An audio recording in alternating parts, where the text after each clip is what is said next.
So ito naman ho, hindi ko alam kung conflict of interest, hindi naman siguro. O pwede rin kasi abogado. Kasi pag ikaw ay opisyal at tagapagsalita ng opisyal ng gobyerno at konektado ka sa gobyerno, di ba dapat pag nasa gobyerno ka automatic hindi ka muna nag-business sa pribadong sektor kasi yung conflict of interest. O pasintabi na kay Attorney Ruth Castelo. Si Attorney Castelo po ang opisyal na tagapagsalita ng Vice President at ng Office of the Vice President. So gobyerno yun. Tapos ngayon siya palang abogado ng pribadong sektor, mamamayan na si Atong Ang tungkol doon sa kasong kanyang kinakaharap ngayon. Wala bang conflict of interest yun? Palagay ko meron. Kasi lahat ng nagpupunta sa gobyerno, elected, appointed, career, full-time ka dyan. Bitawan mo yung iyong business outside government or yung sa pribadong sektor para maiwasan ang conflict of interest. Kasi konektado ka sa Office of the Vice President, Attorney Castelo. Tapos abogado ka ng pribadong mamamayan at tuloy ang iyong negosyo. Abay, parang hindi maganda yun. Although, kaya ko ito natatanong kasi isang araw nadinig ko yung interview sa kanya at sabi niya, wala namang conflict of interest doon kasi matagal na daw niyang kliyente si Ang. Naman talaga yun eh. Kasi ako, alam mo, basta pumasok ka sa gobyerno, totally bibitawan mo yung business mo eh. Business yan o kung ano mang hanap buhay mo sa pribadong sektor, bibitawan mo yan. Dahil pag pumasok ka sa gobyerno, full-time yan. So yung, lalo yan, Office of the Vice President, controversial na Vice President, ikaw ang tagapagsalita, tapos abogado ka ng ididimanda ng gobyerno na si Atong Ang dahil di umano ay may kinalaman sa Missing Sabongero. Parang hindi magkakaroon ng conflict of interest doon, attorney. Pasintabi na po, Attorney Ruth Castelo. Ako personal, hindi ako naniniwala na walang conflict of interest doon. Hindi ko sinabing wala kang karapatang mag-spokesman at wala kang karapatang mag-abogado. Hindi yun. Ang issue dito, conflict of interest, delikadesa. Hindi pangkaraniwang opisina ang kinakatawan mo. Pangalawa, sa pinakamataas na opisyal ng pamahalaan ang Office of the Vice President at ang Vice President mismo na ikaw ang tagapagsalita. Tapos ngayon magiging abogado ka noong ididimanda ng pamahalaan dahil nga sa Missing Sabongero. Posibleng umabot doon kasi ang testigo na si alias Toto ay hawak ng gobyerno, siya yung dinidiin. Paulit-ulit na siya daw yung may kinalaman. Hindi ko sinabing guilty na si Mr. Ang. Sinabi ko siya ay inaakusahan, posibleng kasuhan ng gobyerno. Tapos ang tagapagtanggol, tagapagsalita ng pangalawang Pangulo, Office of the Vice President, sandali. Huwag naman tayong maglukuhan. Ang linaw-linaw niya sa sikat ng araw, kahit wala pang araw ito, umagang ito. Merong conflict of interest dyan, attorney. Ano man business inuulit ko, pag pumasok ka sa gobyerno, dapat iniiwan mo yan, binibitawan yan. Isa lang ang issue, delikadesa, conflict of interest. Pag hindi natin alam yun, kawawa naman ng taong bayan. Pero ako, ipapaliwanag ko. Wala naman personalan ito. Issue lang ito eh. Sa tagal ko na bilang political blogger at membro ng traditional media, ng dekada na. Yan po yung aking pagkakaalam at nasa batas yan. Conflict of interest yan eh, na pinag-uusapan. Okay? Ano po yung masasabi dyan? Talaga naman, Attorney Ruth Castelo, dating DTI Undersecretary, now tagapagsalita ng Vice President. Ma'am, wala akong personalan ito.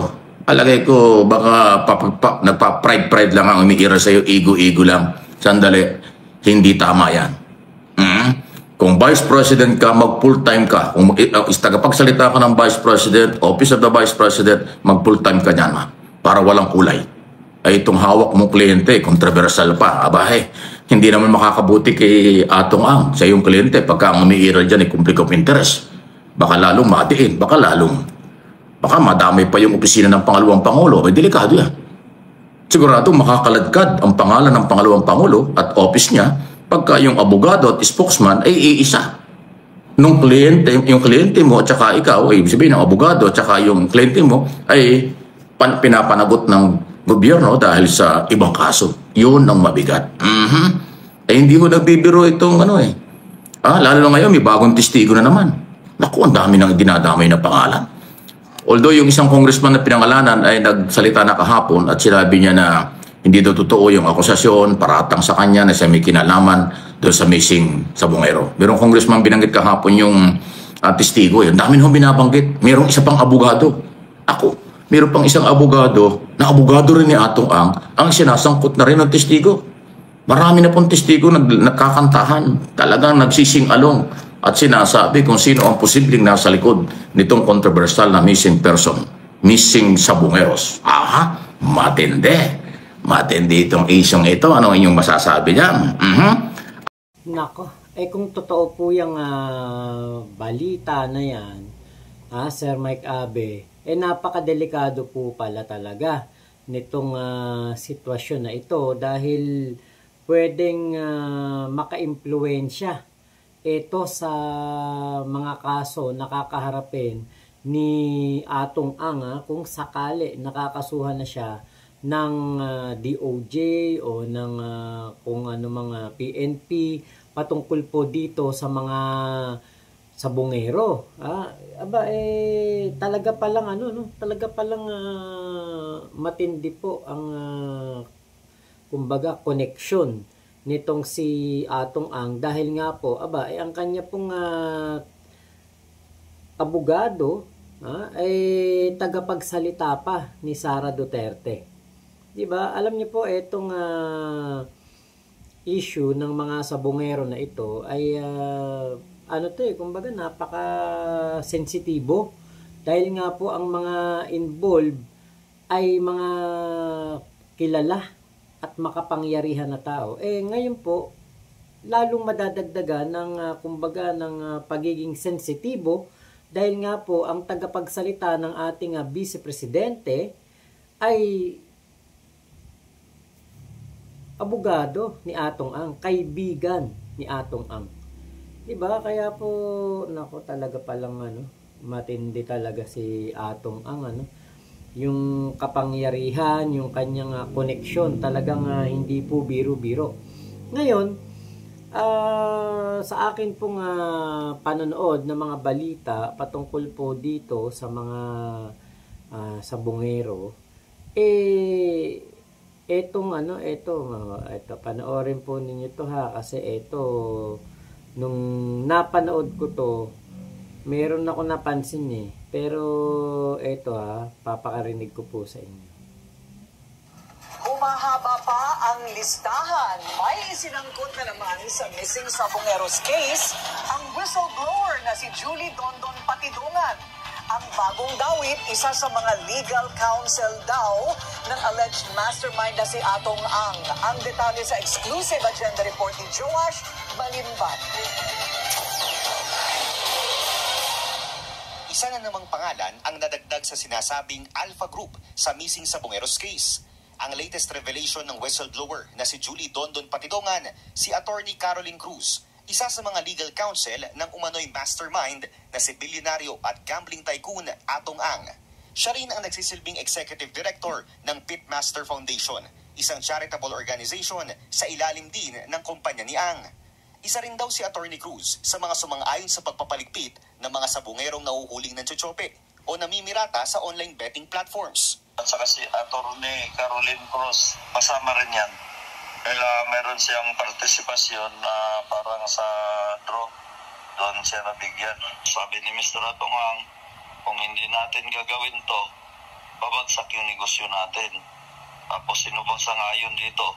Isa si Cruz sa mga abogadong kasama ni nang magsumite siya ng complaint affidavit laban kina Patidongan at businessman na si Alan Bantiles o alias Brown sa Mandaluyong City Prosecutor's Office. Ayon kay Patidongan, si Cruz ang nagsulat ng recantation statement niya matapos umano siyang alokin ni ng 300 million pesos para tuluyan ng manahimik at umalis ng bansa. Isang bagay na inamin ni Cruz sa isang press con. Pero kwento niya, hindi umano sina Patidongan ang inalok ng pera, kundi extortion daw ang ginawa sa kampo ni Actually, yung 300 million po yan, totoo po yan na merong ganong amount na sinasabi niya. Kasi ako po, mismo ang sinabihan ng certain common friend namin na si Mr. Alan Bantiles na tinatawag namin na Brown. And in fact, tinanong niya ako kung kumusta daw yung boss. Sabi ko, wala namang nasasabi. Sabi niya sa akin na galit na galit daw sa kanya, pinagmumura siya. Sabi ko, ano naman, bakit? Kasi na-mention nga daw niya yung 300, bayaran na lang daw si Dondon para makaalis na sa paalis, makalayo, kung ano may yung statements niya sa magtago na kasama ang pamilya. Mariinding itinanggi ni Cruz ang kanyang kaugnayan sa missing Sabongeros case. Aniya, it's another day, another teleserye at hindi umano patas para sa kanya ang basta-bastang pagdadawit ng mga pangalan ni Patidongan. Ayon pa kay Cruz, hihintayin na lang ng kanilang kampo ang mga susunod na umano'y scripts ni Patidongan bago niya sagutin ang mga alegasyon. Sa kabuuan, 4 na tao na ang itinuturo ni Patidongan bilang mga miyembro ng Alpha Group. Kabilang si Ang, celebrity na si Gretchen Barreto at Congressman Sonny Lagon. Pero pauna nang sinabi ng DOJ na hindi pa opisyal na makapagsasampa ng reklamo hanggang walang official affidavit na isinusumite si Patidongan. Para sa agenda, Joash Malimban, Yun ang tanong. Kailan magpapasa ng kanyang affidavit etong si alias Totoy? Napakatagal na po 'Di ba? Ano na ba ngayon? Ano na ba ang date ngayon? July 17 na. July 17 na pumutok tong balita na to, parang June pa. 'Di ba? Kita niyo po, napakatagal ng panahon hindi pa rin po nagbibigay ng kanyang affidavit etong si alias Totoy. Ano bang hinihintay ni alias Totoy? Kasi ba't ganon? Yun ang tanong Anong problema? Bakit hindi ka pa makapagpasa ng iyong affidavit? 'Di ba? Kung tutusin, napakadali lang naman kay alias Totoy na magbigay ng kanyang affidavit dahil nga po, kumbaga yung kanya namang mga sinasabi, ayon sa kanyang eksperyensya. So, ano ang dahilan? At hindi pa rin makapagbigay ng kanyang affidavit etong si alias Totoy. So, hihintayin pa ba ni alias Totoy na makaiskapo, makaalis yung kanyang mga binabanggit na mga pangalan na involved dito sa mga sabongero para makatakas? Kasi bakit ganun? Anong hinihintay pa ni alias Totoy? Katulad na lang dito sa pagsangkot niya dito sa abogado na ito. Sinangkot niya. Tapos, ano ang kanyang ebidensya? 'Di ba? Parang katulad lang nung sinabi niya kay Gretchen Barreto na, kumbaga, umaming ka na lang din o samahan mo ko na parang nagtatawag ng kakampi itong si alias Totoy sa katauhan ni Gretchen Barreto, 'di ba? Doon sa kanyang pahayag. Ang kanya lang na mga kumbaga espekulasyon, katabi daw itong matulog, may nalalaman daw ito, may sinasabi daw dito si Atong Ang, pero yung mismong si Gretchen ay may ginawa dito sa mga sabongero, wala rin po siyang nalalaman na kumbaga ebidensya dito. So katulad din dito kay attorney ano ba pangalan? Yung abogado ni Caroline Cruz. Ano rin ang kanyang ebidensya? Dahil sa ito ay nagtatrabaho ba doon sa pitmaster o ito ay merong hinahawakan charity ni Atong Ang at kasama nga daw po sa Group A. 'Di ba? Kasi parang sa dami ng binabanggit ni alias Totoy na mga tao, wala pa rin siyang affidavit. Yun po ang hinihintay natin dito. O nga, doon sa mga PNP, meron na siyang affidavit. Pero dito, sa mga tao na nakapaligid kay Atong Ang, wala pang affidavit o formal complaint na ginagawa itong si alias Totoy. Katulad dito kaya General Estomo, dito kaya Rolly Ligon ba yun? Rolly Lagon, yung congressman ng Ako Bisaya. Dito kay Attorney Caroline Cruz, yung affidavit niya para kay Atong Ang. Diba? Yun ang mga kailangan Yun ang mga dapat na inuna kaysa dito sa mga PNP. Ngayon, nakaka 2 points na etong si alias Totoy. Kasi yung mga sinabi niya katulad nun, yung mga buto doon sa Taal Lake, meron pong nagpositibo na buto ng tao na na-recover. So yun yung 1 point kay alias Totoy. ang pangalawang puntos ni alias Totoy, ito pong patungkol dito sa kanyang mga ine-expose na may mga katulad niyan, may mga politiko at mga PNP personnel. So yung mga PNP personnel ay naka-restricted custody na. At sila po, meron pong ilan sa mga PNP daw po na parang magpapahayag ng kanilang nalalaman dito sa missing Sabongero. So parang nakaka 2 points na si alias Totoy laban dito sa grupo nila Atong Ang. Ngayon, dito po sa kaya Attorney Caroline Cruz, siya kasi yung nagsabi na totoo daw po yung 300 million at yun daw po hinihingi ni alias Totoy para makalayo-layo na, para makaalis na. Ang tanong lang, kung gustong umalis ni alias Totoy talaga dito sa Pilipinas, bakit siya kumandidato pang mayor? Diba, parang mapapaisip ka, gusto niyang umalis pero kumandidato siyang mayor? Diba? Tapos, yung sa recantation, actually, yung issue sa recantation, parang parang alam niyo po yung may pag-amin na nga doon sa paggawa ng recantation. Kasi, bakit kagagawa ng recantation ni alias Totoy, tapos merong involved na 300 million, diba? Bakit mo gagawin yung recantation kung walang may willing magbigay ng 300 million. Kasi 'di ba parang pag-amin na 'yun, gumawa ka ng recantation kasi ang parang assumption, magiging assumption, mag-a-assume ang publiko na kaya ka gumawa ng recantation kasi merong may willing magbigay ng 300 million. 'Di ba kasi bakit ka gagawa ng recantation ng isang tao na kumakalaban sa amo mo? Diba?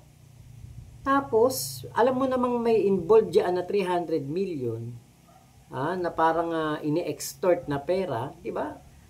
Ba't ka gagawa ng recantation?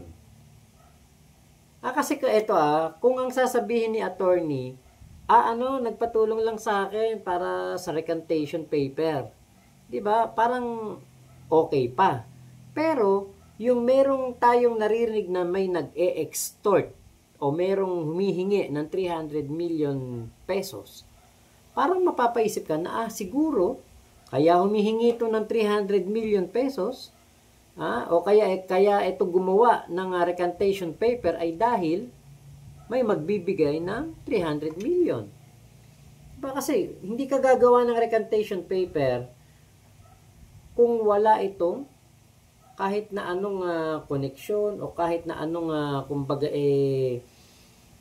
magiging transaction sa iyong kliyente o sa iyong bossing. Diba? Doon lang ako napaisip din doon po sa recantation paper na yan na pinapagawa daw ni alias Totoy kay Attorney Cruz. Kasi kung alam mo nang may nang e-extort, diba?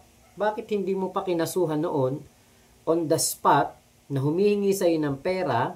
Kasi January pa daw January, parang ganon, earlier this year, humihingi na ng 300 million. Binitong May, kumandidato pa si alias Totoy doon sa Surigao. So kung talagang gustong umalis ni alias Totoy, hindi na ito kakandidato. At kung walang kinalaman talaga si Atong Ang sa nangyari sa mga Sabongero, bakit kapag humihingi ng pera si alias Totoy, like katulad dun sa sinabi mismo ni Atong Ang na binigyan niya ito ng 12 million para sa pangampanya, ba't nagbigay siya? Sabi ni Atong Ang, kapag hindi daw siya nagbigay, kung ano-ano daw pamba-blackmail at kung ano-ano daw ang sinasabi. Diba? Kaya, ang dami daw sinasabi. Kaya parang, walang diba? Sabi nga ni Sir Mike Enriquez, walang maluloko kung walang magpapaloko. Pero, dito sa sitwasyon ni Atong Ang, nagbigay siya ng 12 million pangampanya. ni alias Totoy? Diba? Parang, ano ninyo, timbangin ninyo. Ba't ka magbibigay ng pera sa isang taong namba-blackmail lang pala? Diba? Kahit piso, hindi mo bibigyan yan kung alam mo na wala kang ginagawang masama, or alam mo na hindi ka gumagawa ng masama, or hindi mo etong taong humingi sa iyo ng pera ay hindi mo nautusan gumawa ng masama. Diba? Kaya, nako. Nito pong kagabi, may napanood pa nga akong balita, yung patungkol sa mga buto naman doon sa isang sementeryo sa Batangas din. At may nakuha rin po ng mga kalansay, at ito daw po meron daw po doong mga inilibing na mga biktima din, nandoon parang 3 o 4. Meron na pong mga nakuhang kalansay kahapon, nakita natin sa balita. Yun naman, mga i-DNA. Ngayon, kung ito po ay magpositibo at meron ng maka-partner ng DNA, mag-match na DNA sa mga biktima, sa mga naiwanan o naulila ng mga biktima, 'di ba? Makaka 3 points na dito si alias Totoy. Dahil pati yung nag-withdraw ng pera dun sa ATM nung isang sa mga biktima, ito daw po ay tao din ni alias Totoy, at ito daw po ay magbibigay din ng kanyang pahayag o magte-testimonya din, di ba? Sana mauna muna si alias Totoy na magsalita laban na, kumbaga, magbigay ng affidavit niya at ng makasuhan na yung dapat kasuhan, at nang hindi na rin makaalis, di ba, habang makakasuhan, baka makapaglabas agad-agad ng hold departure order etong mga aakusahan o inaakusahan ni alias Totoy.